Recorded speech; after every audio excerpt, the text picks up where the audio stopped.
Geneviève Boucher, bonjour. Bonjour. Vous êtes futurologue. Alors c'est un petit peu inhabituel, on va y revenir, mais je vous reçois à l'occasion de la publication de Changeons de civilisation aux éditions Kawa. Alors le titre peut paraître un petit peu présomptueux, vous l'admettez en quatrième de couverture, mais il s'agit bien d'un travail de futurologie. Alors avant de revenir sur vos méthodes de travail, est-ce que vous pouvez nous présenter brièvement les grandes conclusions de vos travaux? Autrement dit, qu'est-ce qu'on peut anticiper dans le futur? Alors, merci de prendre de l'intérêt pour ce livre.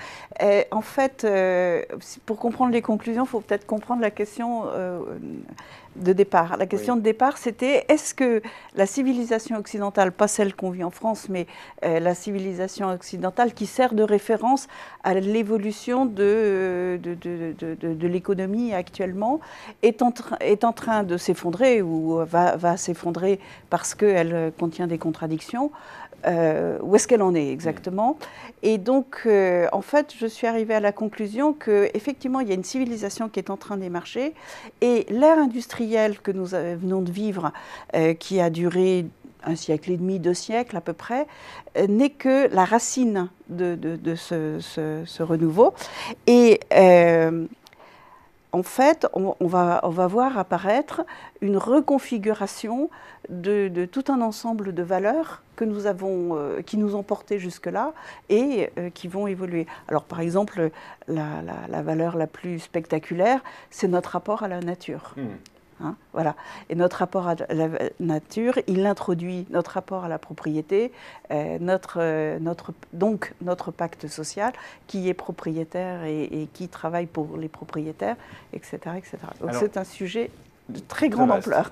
Quels sont les moteurs du changement? Alors, les moteurs du changement, évidemment, en gros, si vous voulez, quand on change de civilisation, il y a 3 paramètres et il faut qu'ils changent simultanément. S'ils changent séparément, ça ne fait pas pareil. Le premier, c'est les sources d'énergie. Le deuxième, c'est les modes de communication.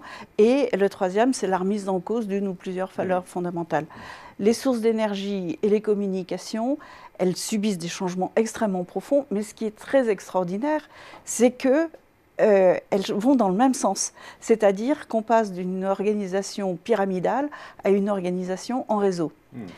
Et cette organisation en réseau va nous permettre de devenir adaptables.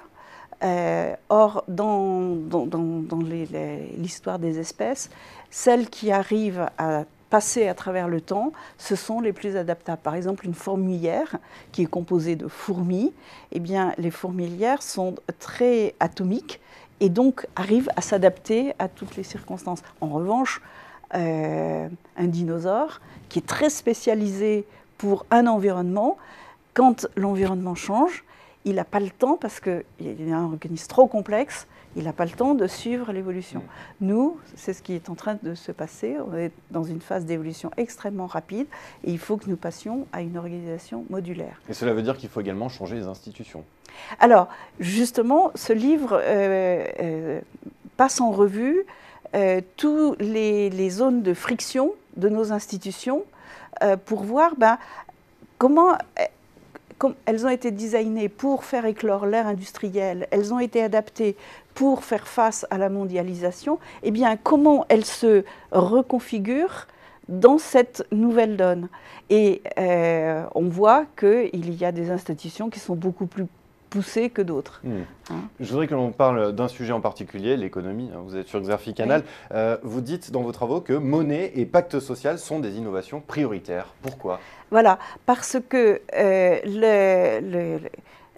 tant la monnaie que le pacte social ont été redessinés et ensuite spécialisés, approfondis au lendemain de la dernière guerre mondiale pour prendre véritablement l'envol industriel, donc les 30 Glorieuses et tout ce qui s'ensuit, puis la vague de mondialisation.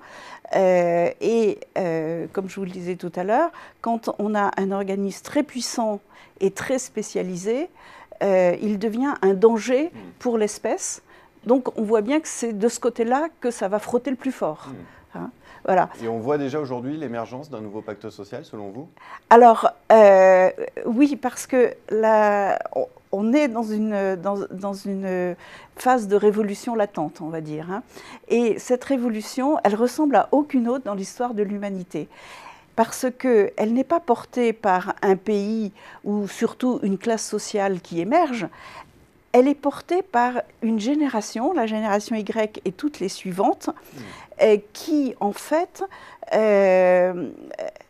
changent de préoccupation.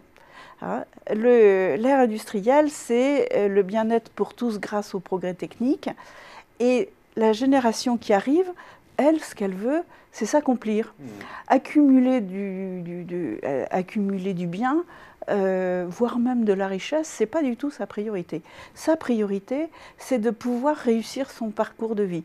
Jacques Attali dit faire de sa vie une œuvre. Je ne sais pas si c'est lui, mais en tous les cas, je l'ai entendu dans sa bouche. Et donc, vous voyez bien que le paradigme change fondamentalement. Et en particulier, cette jeunesse, elle a des préoccupations qui sont, je veux donc réussir ma vie, mais sous toutes ses facettes, c'est-à-dire mon volet professionnel, donc tout ce qui va toucher au productif, mais également tout ce qui va toucher à ce que j'appelle le contributif, c'est-à-dire réussir ma famille, m'impliquer dans la vie politique, dans la vie économique, dans la vie culturelle, dans la vie spirituelle, etc., etc. Or, ce qu'on est en train de constater, c'est que parmi les changements qu'on vit, je vous ai dit, on passe de la loi du plus fort à la loi du plus adaptable. Et la loi du plus adaptable introduit une nouvelle guerre, qui est la guerre des talents. Et on y est dans la guerre des talents, ça y est, c'est parti. Or, les talents, pour pouvoir les faire émerger, il faut un terreau socio-économique de très très bonne qualité.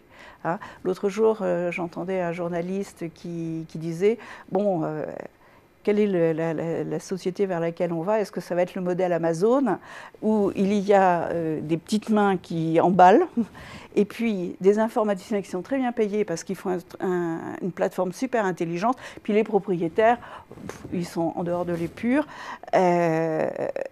Bien, si on ne veut pas tout à fait cette société-là, c'est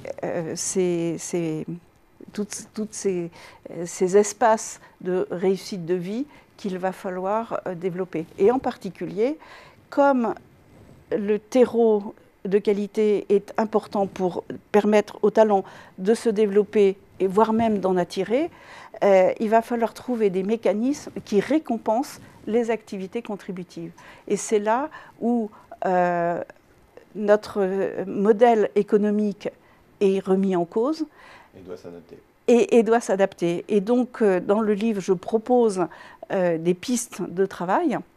Il y en a plein d'autres, mais je ne peux pas travailler, voilà, qui sont effectivement autour de la monnaie et du pacte social. Je voudrais que l'on parle de vos méthodes de futurologue. Comment est-ce que vous travaillez? Et pour poser la question de manière un peu plus prosaïque, qu'est-ce qui vous différencie de la voyance? Alors, vous partez de tendances actuelles quand même, vous parlez de choses qui se passent en ce moment. Alors, je vais déjà situer le métier du futurologue par rapport à toute la batterie de professionnels qui accompagnent les décideurs. Parce que pour gouverner, il faut prévoir. Donc, il faut écouter des gens qui s'occupent de ces questions-là. Alors, pendant des millénaires, on a fait confiance aux pitis, aux voyantes, à ces techniques-là. Bon, depuis justement les années 2000, on a essayé de structurer parce qu'on a des datas, on commence à avoir beaucoup de matériel. Donc on a distingué à peu près 3 grandes familles d'approches. Il y a le prévisionniste qui lui travaille avec les chiffres. Et il est servi parce qu'il y a de plus en plus de chiffres, donc lui ça va. Mais avec le chiffre, on peut aller jusqu'à 3 ans, oui. Pas plus. Hein. Les modèles ont leurs limites. Voilà. Le sujet, mais voilà. Ensuite, il y a les prospectivistes. Alors, eux, ils travaillent sur des mécanismes de scénario. tout le monde aime mon produit, qu'est-ce qui se passe, c'est ce que je sais faire, et tout le monde déteste mon produit, qu'est-ce qui va m'arriver? Bon, et la vérité, elle est ni là ni là, elle est quelque part, et c'est ce travail-là qui les intéresse. En futurologie, on essaye d'échapper aux petits hasards de la vie quotidienne. Donc on travaille sur le sens de l'histoire avec un grand H. Et vous avez sûrement entendu parler de ces travaux qui concernent les personnes où il y a le système 1 et le système 2. Oui. Je fais tomber mon crayon, je le ramasse et puis après je dis mais non, mais attends, il est tombé parce qu'il est trop chaud, il ne faut plus que je le ramasse, je vais réfléchir à ce que je vais faire. Collectivement, si vous voulez, il y a une certaine résonance entre ce que fait un individu et ce que font une cohorte d'individus. Voilà, donc c'est assez logique de retrouver ce même mécanisme.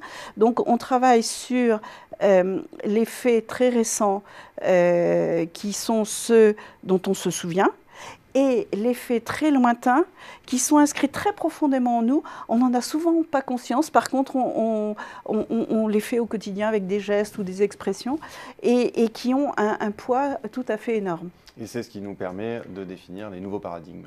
Voilà, entre autres. Eh bien, merci beaucoup Geneviève Boucher. Et pour ceux qui s'intéressent à vos travaux et à la futurologie en général, eh bien, écoutez, je renvoie à votre livre « Changeons de civilisation ». Merci beaucoup. Merci.